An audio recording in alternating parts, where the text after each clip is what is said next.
The Last House on Willow. In the quiet town of Mill Creek, nestled somewhere between the rusted train tracks of Pennsylvania and the whispering pines of the Allegheny foothills, there stood a street so ordinary it could have been plucked from any postcard of American suburbia. Maple-lined sidewalks, white picket fences, porch swings that creaked in the evening breeze. Willow Lane was the kind of place where neighbors waved from across the street and children rode bicycles until the street lights flickered on. But at the very end of that peaceful cul-de-sac, where the pavement gave way to overgrown weeds and the trees leaned inward like silent sentinels, sat the Last House on Willow.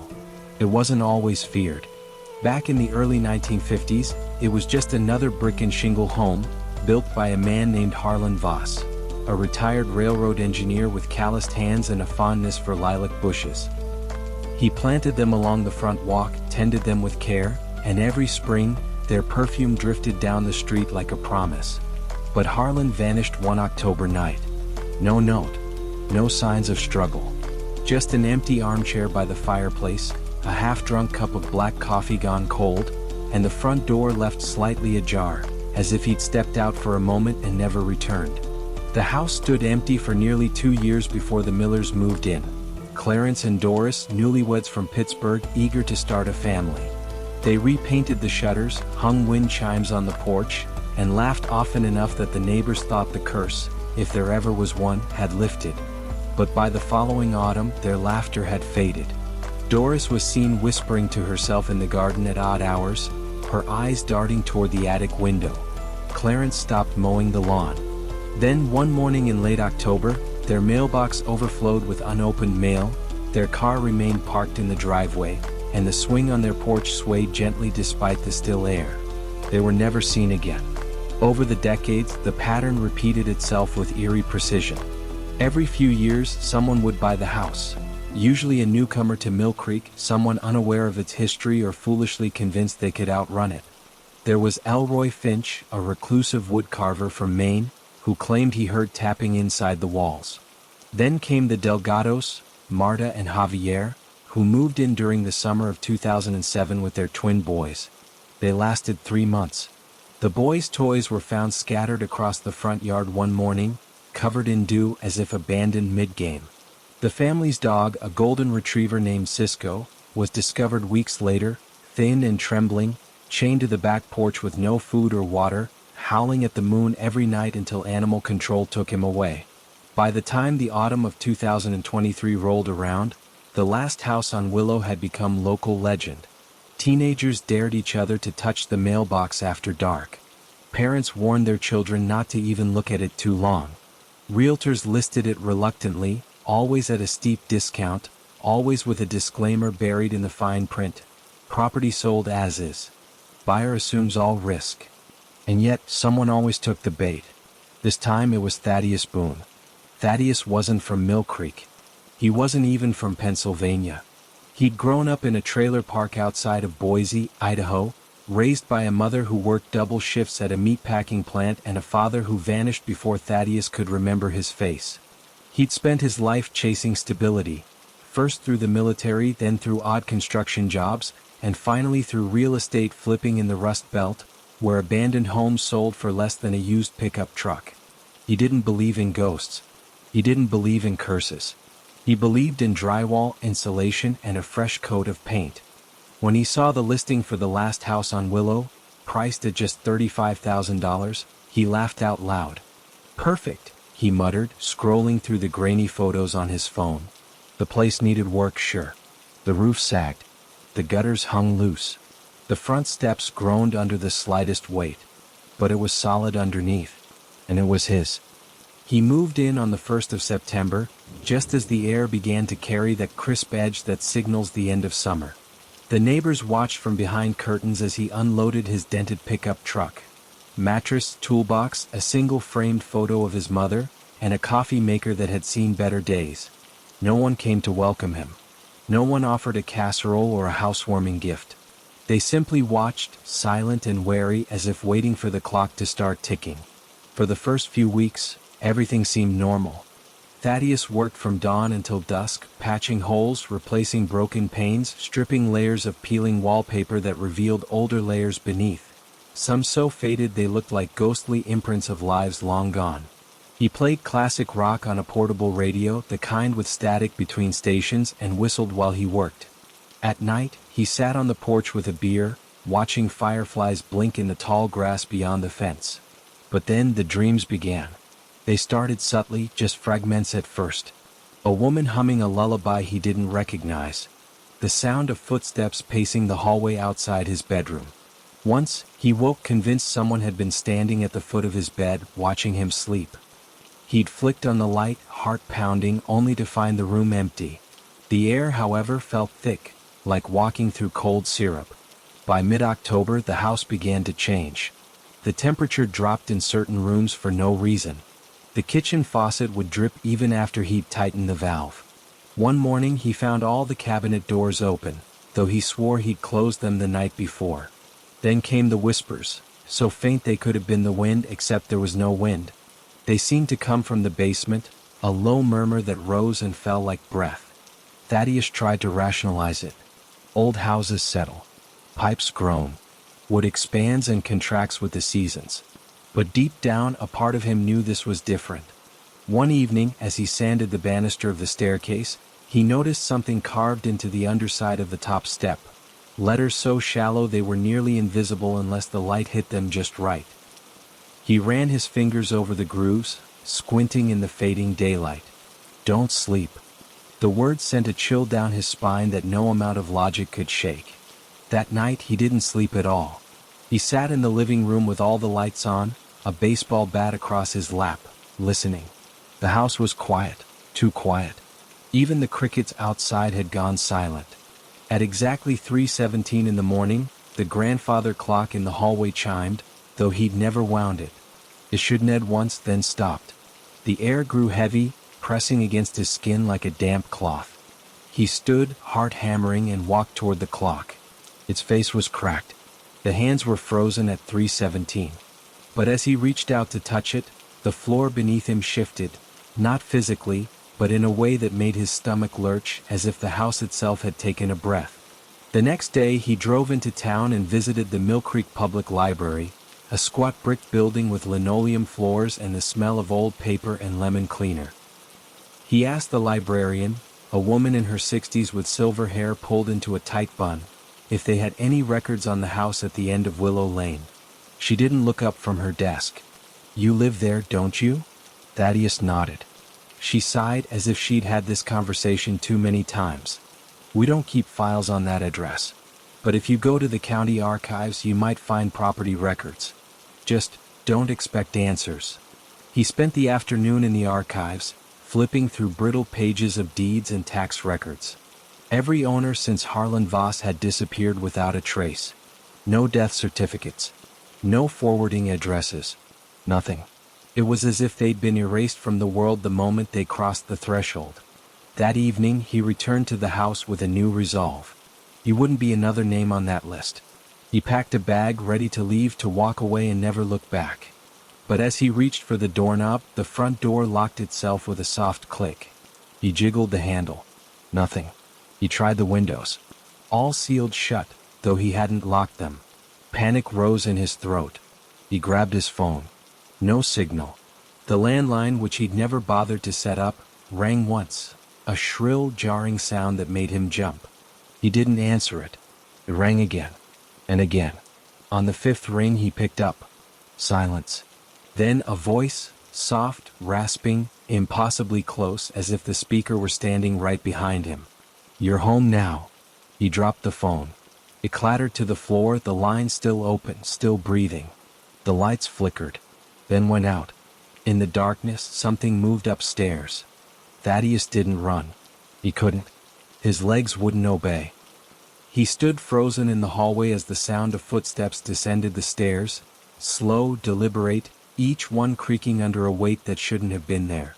He never made it out. By November, the house was empty again. The pickup truck remained in the driveway, covered in fallen leaves. The front door hung open just a crack, swaying slightly in the wind. Neighbors avoided the street. Children crossed to the other side when their school bus passed by. And every October, without fail, the lilac bushes Harlan Voss planted so long ago bloom out of season. Pale purple flowers unfurling in the cold, their scent drifting down Willow Lane like a warning. No one knows what happens inside the last house on Willow.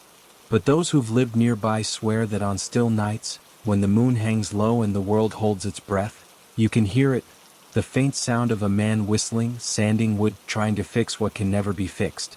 And if you listen closely, you might just hear him scream. Weeks passed, then months. Winter settled over Mill Creek like a shroud, muffling the world beneath layers of snow and silence. The last house on Willow stood untouched, its windows dark, its porch buried under drifts that no one bothered to shovel.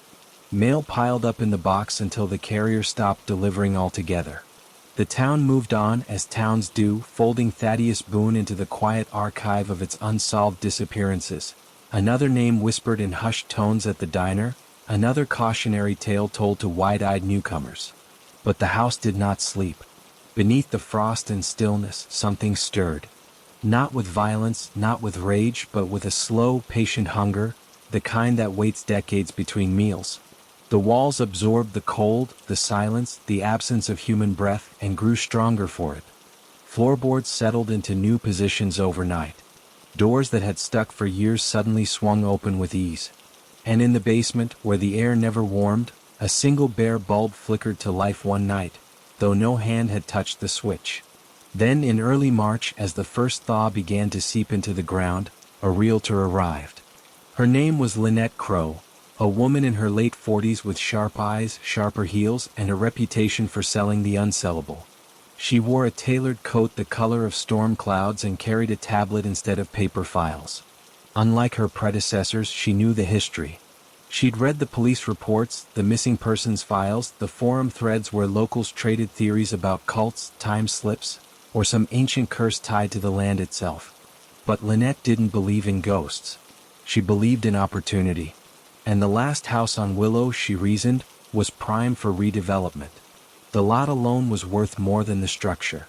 Tear it down, pour a new foundation, build something clean, modern, forgettable. The past could be paved over like everything else in America. She brought a contractor with her, Milo Driscoll, a broad-shouldered man with a beard streaked gray and a habit of chewing toothpicks. He'd demolished haunted asylums, gutted abandoned churches, once tore down a house in West Virginia where an entire family had vanished mid-dinner. Houses don't kill people, he'd say. People kill people. Wood and nails don't hold grudges. They walked the property on a gray afternoon, boots crunching on slush. Lynette snapped photos.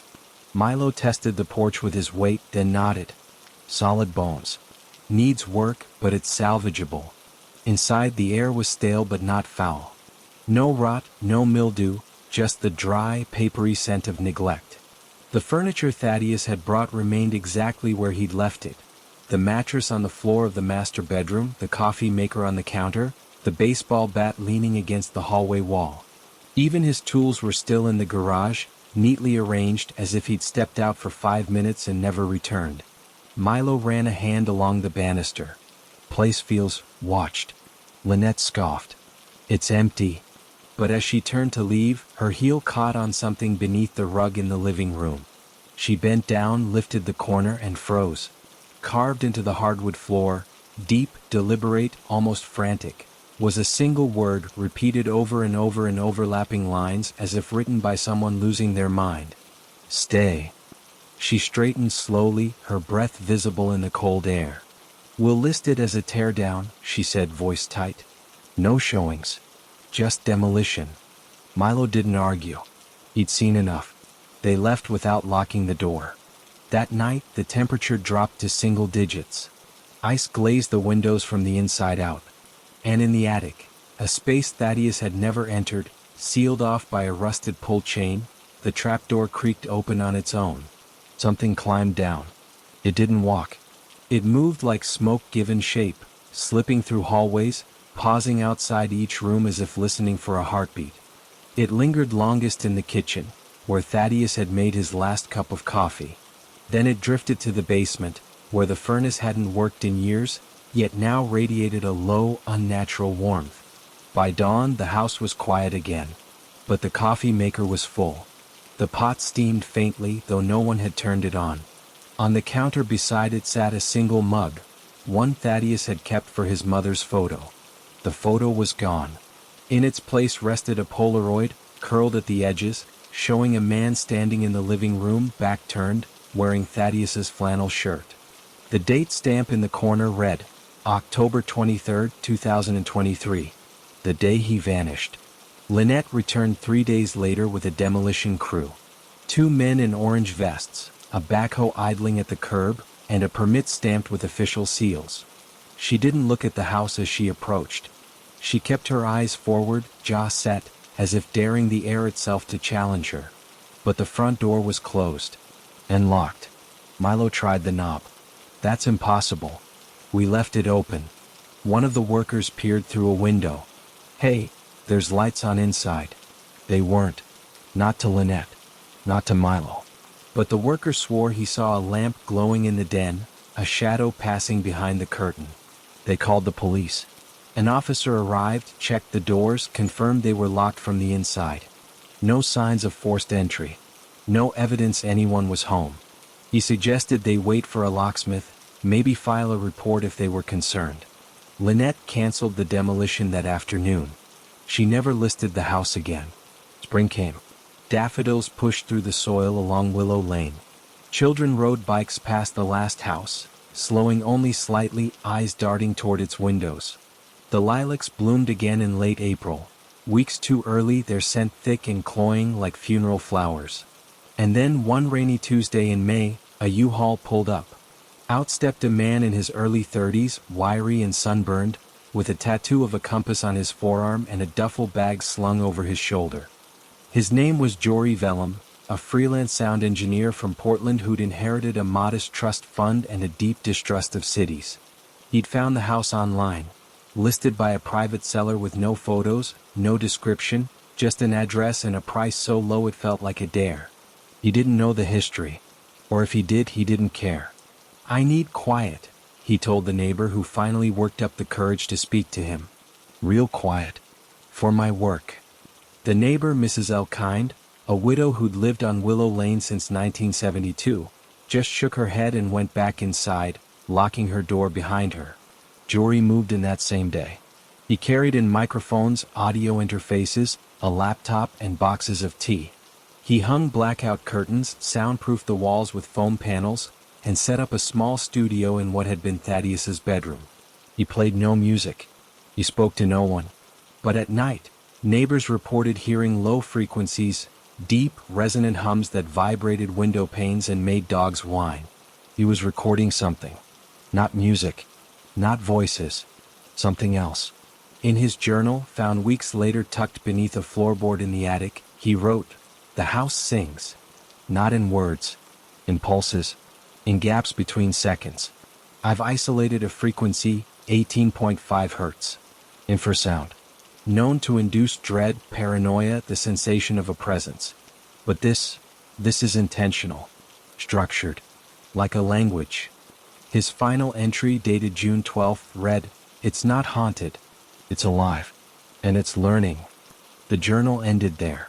Jory Vellum was last seen on the morning of June 14th, standing barefoot on the porch in pajamas, staring at the sky as if waiting for rain that never came.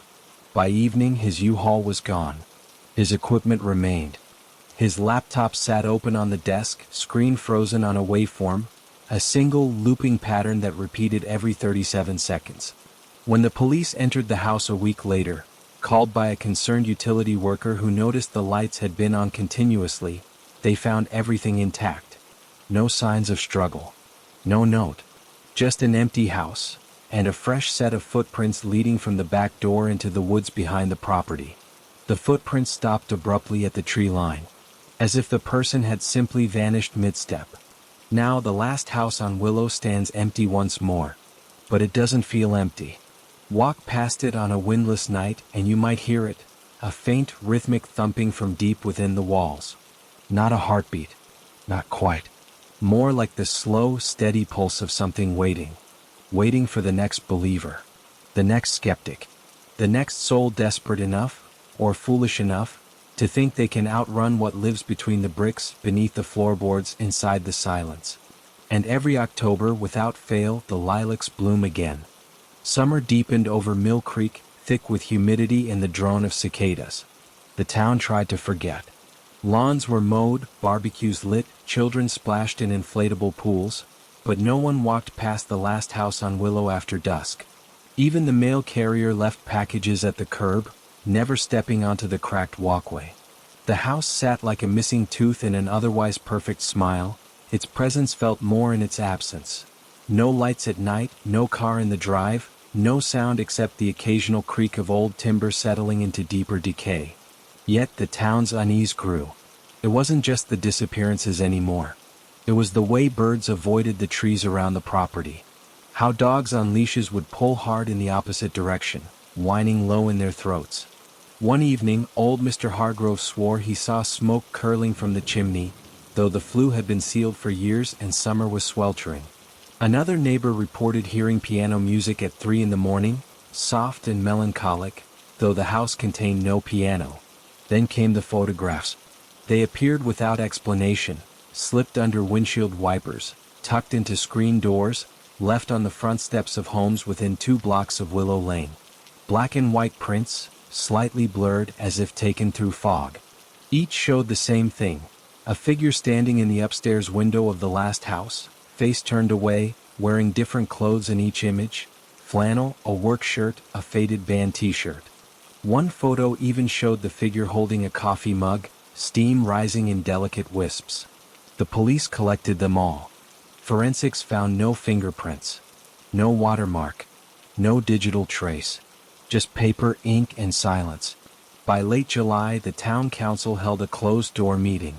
Some argued for condemnation. Others whispered about exorcisms, though no one dared say the word aloud. In the end, they did nothing. What could they do? The house broke no laws. It paid no taxes, true, but the deed was held in a blind trust, registered to a P.O. box in Delaware that yielded no answers. Legally, it existed in a gray space, untouchable.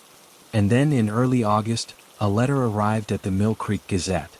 Handwritten on yellowed stationery, the ink slightly smudged, it read, "I am still here. Not gone. Not dead. Trapped in the walls, in the wiring, in the breath between seconds. It doesn't kill you. Keeps you. It learns your rhythms, your fears, your voice, and wears them like skin. Tell them not to come. Tell them to burn it down. T. No signature. No return address. But the postmark was local, dated 2 days prior. The editor, a skeptical man named Ray Dunlop, almost tossed it in the trash. But something in the handwriting, the slight tremor, the uneven pressure, felt too human to ignore. He ran it in the next edition, buried on page 6 beneath a story about the county fair. Within hours, the newspaper office received 17 calls.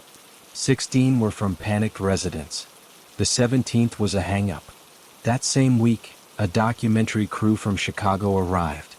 They called themselves Threshold Media, and they specialized in unexplained American phenomena. Their van bore a logo of an open door with light spilling through. The team consisted of 3 people: a director named Cashin Rowe, a sound technician named Mireya Cho, and a researcher named Dax Holloway, lean, intense, with a habit of recording every conversation on a vintage voice memo device. They rented a room at the Mill Creek Motor Lodge and began interviewing locals. Most refused. Mrs. Elkine slammed her door in their faces. Mr. Hargrove muttered, "You're digging your own grave," before shuffling back inside. Only Ray Dunlop agreed to speak, and even he warned them, that house doesn't want an audience. It wants participants. Undeterred, the crew set up motion sensor cameras around the property, thermal imaging units, and audio recorders calibrated to capture frequencies beyond human hearing. They spent 3 nights camped in their van across the street, watching, listening. Nothing happened. On the 4th night, Cashin decided to go inside. "We'll do a live feed," he said, adjusting his headlamp. "Just a quick walkthrough. In and out. 30 minutes tops." Mireya argued. Dax stayed silent, eyes fixed on the house as if it were speaking to him. Cashin entered through the back door, which swung open with a groan as if expecting him.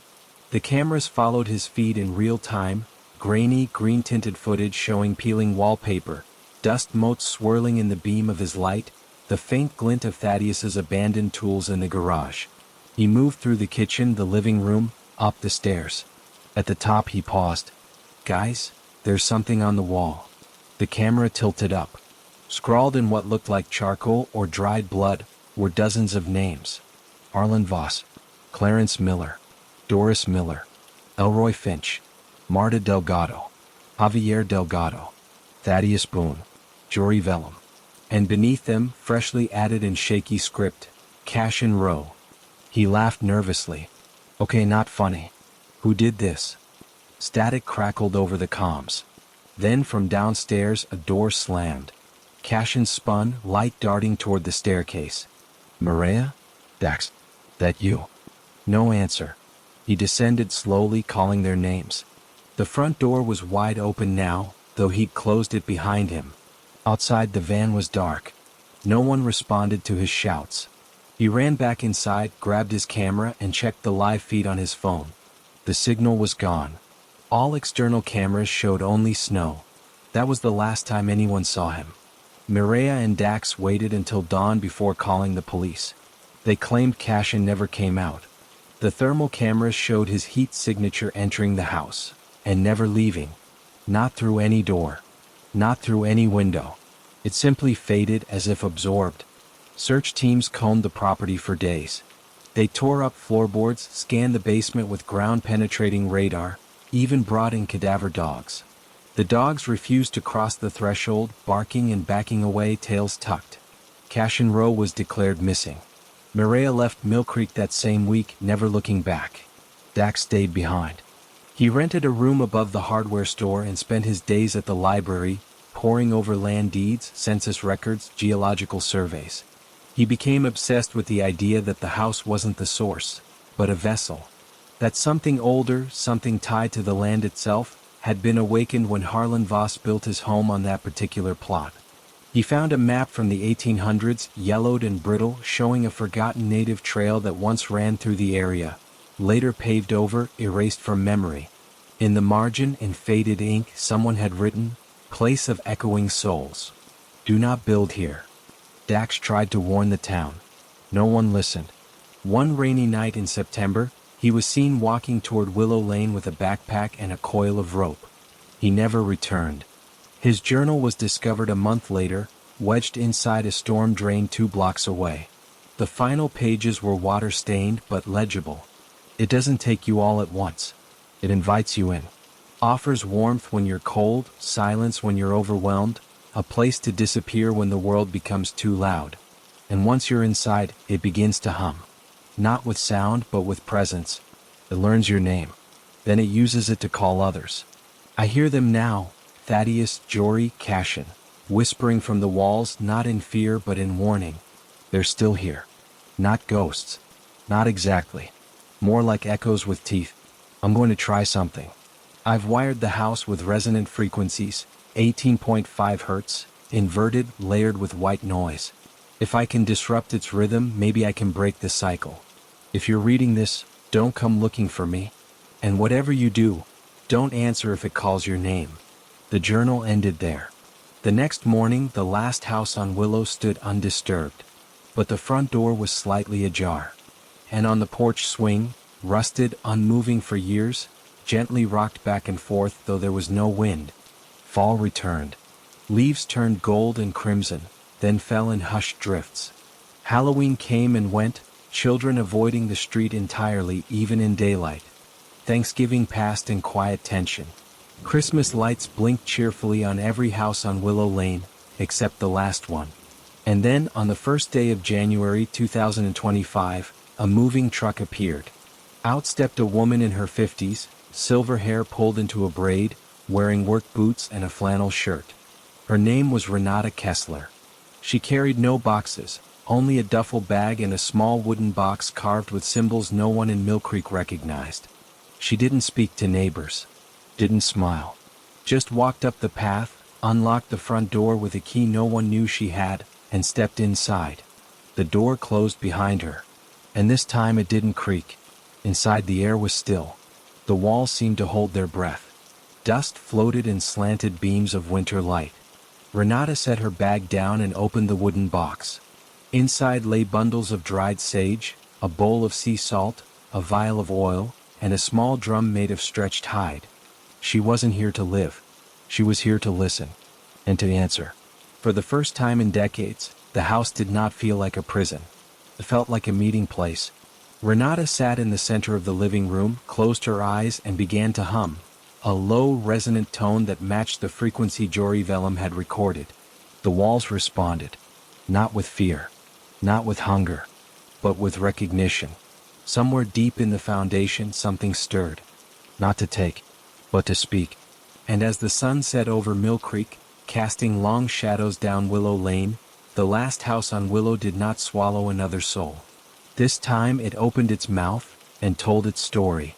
The story it told was not spoken in words but in breath, in the slow exhale of floorboards, in the shiver of glass, in the way the air thickened like clotting blood. Renata listened, her eyes still closed, her hands resting on her knees, palms upturned as if receiving a sacrament. She had come not to banish, not to destroy, but to understand. And in that understanding she made her first and final mistake. Because the house did not want to be understood. It wanted to be fed. As night fell, the temperature in the room dropped so sharply that frost bloomed across the windows. Not from the outside in, but from the inside out, crystalline tendrils spreading like veins. Renata's breath came in white plumes, though she did not move.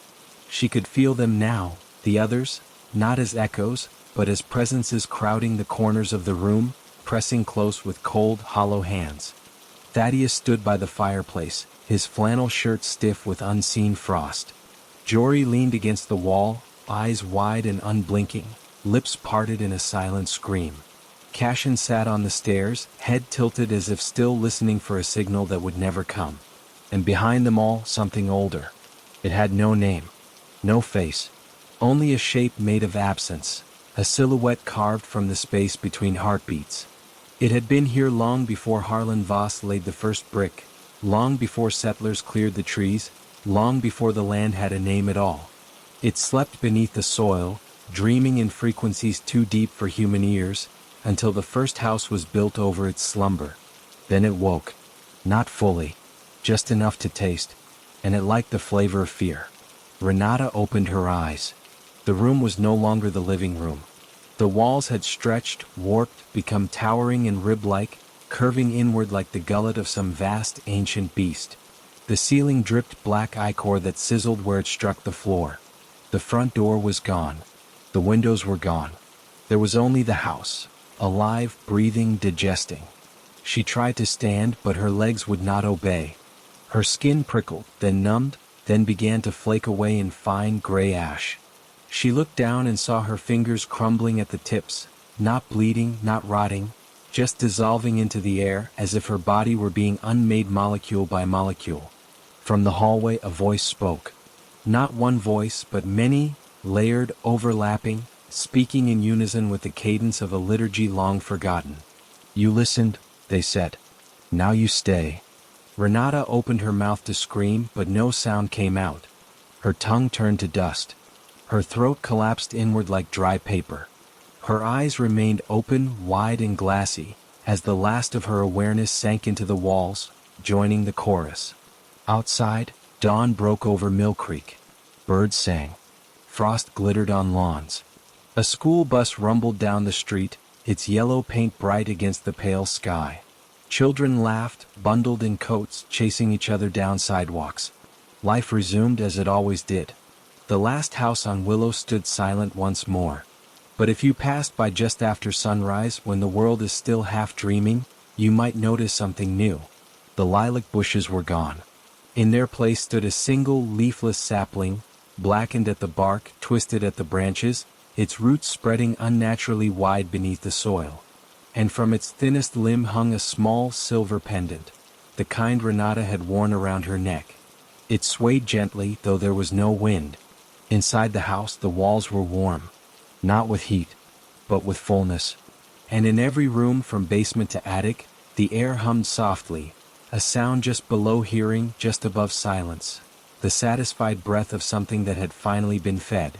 It would wait now, patient, quiet, until the next curious soul turned onto Willow Lane, drawn by the promise of cheap rent, fresh starts, or quiet nights. Because the house was never haunted. It was hungry. And America has always been generous with its lost.